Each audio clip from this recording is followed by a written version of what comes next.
Hi, welcome. Swift iOS master class. So இந்த வீடியோ முழுக்க முழுக்க யாருக்கானது பார்த்தீங்கன்னா ஃப்ரெஷருக்கானது. யாரெல்லாம் iOS டெவலப்மெண்ட் மொபைல் டெவலப்மெண்ட்டுக்குள்ளே போகணுன்னு நினைக்கிறாங்களோ அவங்களுக்கு இந்த வீடியோ ரொம்ப யூஸ்ஃபுல்லாக இருக்கும். ஸோ இந்த video complete full and full தமிழில் தான் இருக்க போகுது. டீட்டெயில் அண்ட் எக்ஸ்பிளனேஷனாக இருக்க போகுது. ஸோ வீடியோக்குள்ளே வாங்க நம்ம இப்போ போகலாம்.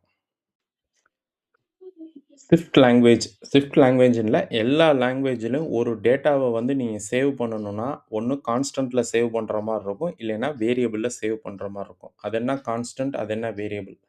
கான்ஸ்டன்ட்டுங்கிறது இன்மியூட்டபிள், அதாவது அது மாறவே மாறாது. ஒன்ஸ் ஒரு டேட்டாவை நீங்கள் கொடுத்துட்டீங்கன்னா அதுக்கப்புறம் அதை நீங்கள் மாற்றவே முடியாது. ப்ரோக்ராமில் எங்கே வேணாலும் நீங்கள் அதை சேஞ்ச் பண்ண முடியாது.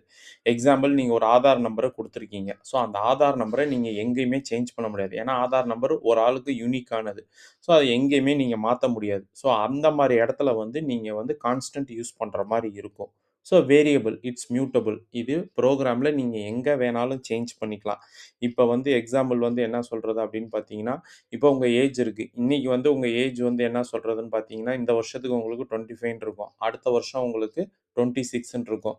ஸோ ஃபாலோவர்ஸ் எடுத்துக்கோங்க. ஒரு இன்ஸ்டாகிராமில் ஒரு ஃபாலோவர்ஸ் இருக்கும். இன்றைக்கி உங்களுக்கு 10 ஃபாலோவர்ஸாக இருக்கும், நாளைக்கு 100 ஃபாலோவர்ஸாக இருக்கும், 1 இயருக்கு அடுத்து 1 மில்லியன் ஃபாலோவர்ஸ் இருக்கும். ஸோ இதெல்லாம் மாறக்கூடியது. ஸோ ஒரு டேட்டாவை நீங்கள் தான் அஸ்யூம் பண்ணி, ஸோ இது கான்ஸ்டண்ட்டாக வருமா இல்லை இது வேரியபிளாக வருமானு பார்த்து நீங்கள் டிக்ளேர் பண்ண வேண்டியது இருக்கும். ஸோ iOSல எப்படி நம்ம ஸ்விஃப்ட் லாங்குவேஜில் வந்து அதை எப்படி பண்ணலாம் அப்படிங்கிறது பார்ப்போம் வாங்க.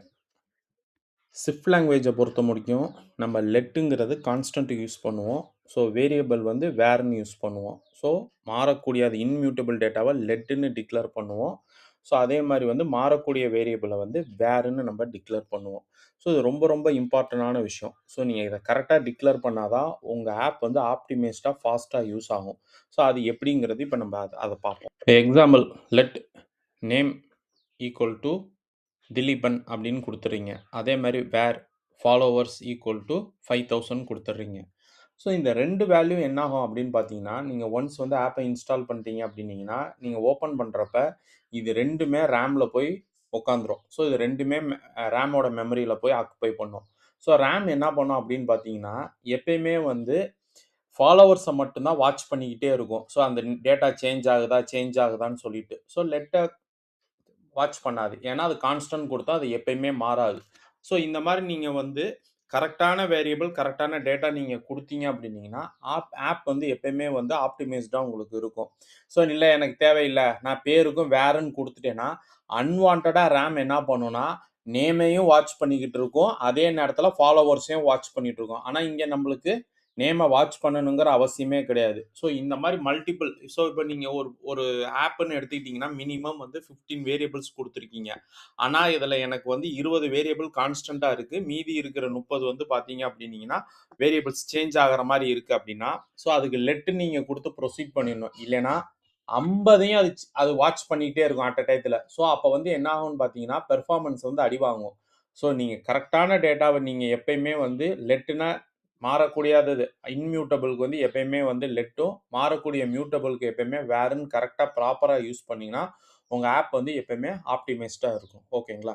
இப்போ நம்ம ப்ராக்டிக்கலாக எப்படி அது வந்து ஸ்விஃப்ட் லாங்குவேஜில் இம்ப்ளிமெண்ட் பண்ணுறதுங்கிறத பார்க்கலாம். ஸோ இப்போ ஃபஸ்ட்டு என்ன பண்ணுறேன் அப்படின்னு பார்த்தீங்கன்னா, லெட் நேம்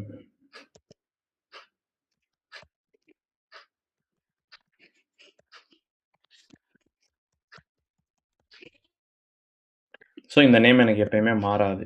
அதுக்கடுத்து என்ன பார்த்தீங்கன்னா followers, var my followers equal to 15 கொடுத்தேன். இப்போ நேம் ஈக்குவல் டு RAJA ராஜான்னு கொடுத்தீங்கன்னா கம்பைலர் எனக்கு கம்ப்ளைண்ட் பண்ணிடும், இது வந்து கான்ஸ்டண்ட்டாக இருக்குது, இதை வந்து நீ லெட்டில் போட்டிருக்க கான்ஸ்டண்ட்டாக போட்டிருக்கு, இதை நேம் சேஞ்ச் பண்ண முடியாதுன்னு சொல்லிட்டு. ஸோ இதுவே வந்து நீங்கள் இப்போ மை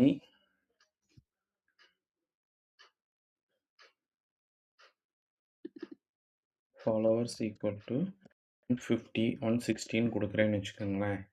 இப்போ எனக்கு எந்த கம்ப்ளைண்ட்டும் பண்ணாது. ஸோ இவ்வளோ தான் சிம்பிளாக பார்த்தீங்க அப்படின்னீங்கன்னா let name equal to Dhileepan var my followers equal to 50. But இந்த லெட்டுக்கு பின்னாடி எவ்வளோ கான்செப்ட் இருக்குங்கிறத உங்களுக்கு டீட்டெயிலாக எக்ஸ்பிளைன் பண்ணியிருந்தேன். வேறு எங்கே யூஸ் பண்ணணும் அப்படிங்கிறதே உங்களுக்கு டீட்டெயிலாக எக்ஸ்பிளைன் பண்ணியிருக்கேன். ஸோ இன்னும் அப்கமிங் வீடியோஸில் நம்ம இன்னும் ஃபுல் டீட்டெயிலாக அடுத்தடுத்து என்னங்கிறத நம்ம பார்க்கலாம். ஓகேங்களா?